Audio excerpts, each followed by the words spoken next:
Hi friends, show start करने से पहले आप सबके लिए एक छोटी सी रिक्वेस्ट है। प्लीज़ मेरा चैनल सब्सक्राइब करके जाएं क्योंकि मुझे आप सबकी मदद की बहुत ज़्यादा ज़रूरत है। प्लीज़ फ्रेंड्स मुझे सपोर्ट करें, मेरा चैनल सब्सक्राइब करें। Thank you.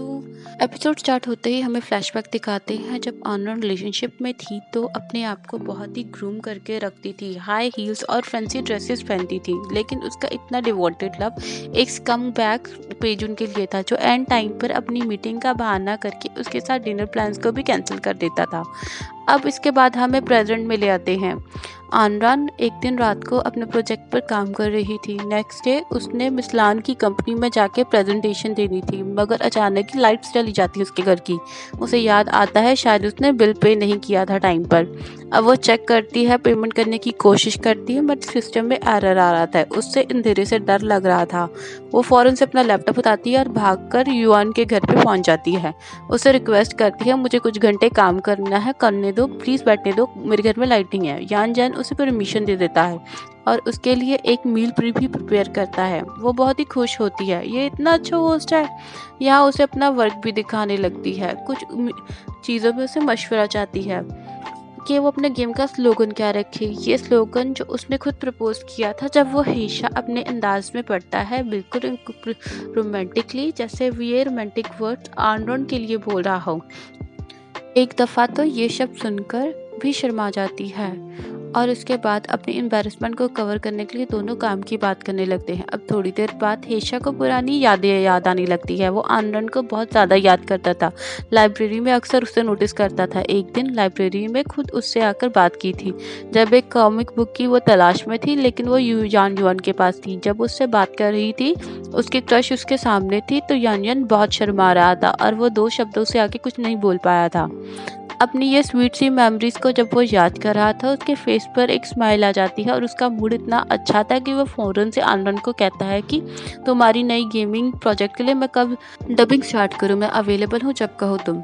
ये सुनकर आनंद सुन के खुश हो जाती है। वो देखती है कि इतने में ही यानजुआन स्टडी करते करते सो गया है।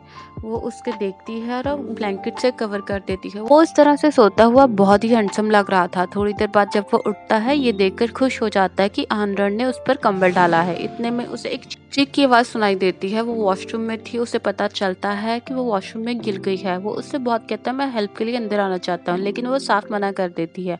अब थोड़ी देर बाद जैसे ही वो बाहर निकलती है तो यानजान अपनी फेस दूसरी तरफ कर लेता है। वो इमेजिनेशन में यही सोच रहा था कि एक टॉवल पहने ये कितनी सुंदर दिखाई दे रही होगी, लेकिन फिर डरते डरते शर्माते शर्माते जैसे ही वो मुड़कर देखता है कि वो नॉर्मल टी शर्ट पहनकर खड़ी हुई थी। इतने में उसकी चोट देखता है तो उसे प्यार से अपने पास बिठाता है, एंटीसेप्टिक उस पर लगाता है और उसकी बैंडेज करता है। उससे कहता है कि तुम कितनी केयरलेस हो, अक्सर खुद को चोटें लगवा लेती हो। फिर वो उसे काम से रिलेटेड कहने लगता है कि समझो कि मैं तुम्हारा इन्वेस्टर हूँ, तुम मेरे सामने कैसे प्रेजेंटेशन दोगी, इसलिए मुझे डेमो दिखाओ। अब आनंद खुश हो जाती है और उसके सामने वो सारी प्रेजेंटेशन देने लगती है, अपनी गेम की हर इन्फॉर्मेशन। यान जो है उसे बेस्ट ऑफ लक बोलता है क्योंकि उसकी तैयारी बहुत अच्छी लग रही थी। अब वो नेक्स्ट डे मीटिंग के लिए जब मिसलान की कंपनी में जब जाते हैं तो वो देख के सरप्राइज हो जाते हैं कि सिर्फ मिसलान ही नहीं बल्कि पेजन भी आया था। मिसलान कहती है कि पेजन और मैं दोनों मिलकर आपके प्रोजेक्ट को हैंडल करेंगे। अब आनंद की प्रेजेंटेशन का टाइम था। यहाँ पे मिस लान को पता चलता है कि पेजन और आनंद दोनों एक ही यूनिवर्सिटी से हैं और पुराने एक दूसरे को जानते हैं। वो खुश हो जाती है कि कोलैबोरेशन में तुम दोनों को इजी होगा। इतने में आनंद अपनी प्रेजेंटेशन देती है और इसी प्रेजेंटेशन के बीच पेजन उससे बहुत स्ट्रिक्ट क्वेश्चन करता है। आनंद भी अपनी पूरी तैयारी की हुई थी। वो कॉन्फिडेंटली उसके हर क्वेश्चन का आंसर देती है। वो लोग फुली प्रिपेयर थे। वो एक रोमांस से रिलेटेड गेम थी। यहाँ पे बहुत सारी बातें पेजन को कह जाती है दबे लफ्ज़ों में, जो उसके लिए टॉन्टिंग, क्योंकि ऑफकोर्स वो एक अच्छा लवर नहीं था। अब ये बातें सीधी पेजन को एक तीर की तरह लगती है और वो बदला लेने के लिए पूरा तैयार बैठा हुआ था। वो कहता है कि ठीक है, फिर भी मैं चाहता हूँ कि आप लोग पहले गेम का एक बीटा वर्जन लेके आए। इतनी बड़ी इन्वेस्टमेंट हम कैसे करते जब पहले इंडिपेंडेंटली काम करने का आपके पास कोई एक्सपीरियंस नहीं है। अब वो सारे परेशान हो जाते और साफ लग रहा था कि पेजन जानबूझ के उनसे रिवेंज ले रहा है। लेकिन आनंद कहती है कि ठीक है, हम नेक्स्ट डे वीक हम बीटा वर्जन लेके आएंगे। और आगे से पेजन कहता है अगर इसका सक्सेस रेट 80% रहा तो फिर ही तुम लोगों को इन्वेस्टमेंट मिलेगी। और ये क्राइटेरिया बहुत ही स्ट्रिक्ट था। जब वो लोग बाहर आते हैं तो बाइग और वू को बहुत गुस्सा आता है। वो सोचते हैं कि पेजन जानबूझकर ये हरकतें कर रहा है क्योंकि उसे आनरन ने रिजेक्ट जो कर दिया है, अब वो बदला ले रहा है। एक तरफ तो इतना स्वीट बनता है, दूसरी इतना हिप्रोक्रिट है। और यहाँ पर बात हो रही थी पेजन की। यहाँ पर बाय और हु की लड़ाई होनी स्टार्ट हो जाती है। वो बिल्कुल एक बिगनिंग कपल की तरह रिएक्ट करते थे और आनरन को अपनी टेंशन बुलाकर उनकी लड़ाई ख़त्म करवानी पड़ती है। इसके बाद वो जब शाम को एक जगह पर खाना खाने बैठे हुए होते हैं जहाँ पे उन्होंने हेशा को भी बुलाया हुआ था।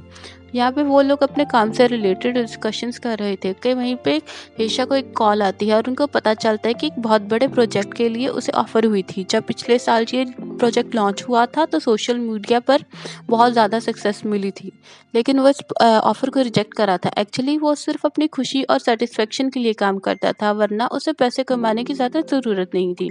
अब वो साइट पर जब खड़ा हुआ आनरन से बाई पूछती है कि तुम्हारे और पेजन के बीच आखिर कौन सी डिफरेंसेस हो गई थी जिसकी वजह से वो आज इतने गुस्से में रिएक्ट कर रहा था। प्लीज़ हमें अपनी स्टोरी बताओ, तुम लोगों का ब्रेकअप कैसे हुआ था। अब आनरन पहले तो वाइन पीती है, उसे ड्रंक होना पड़ता है ये सब सच बताने के लिए।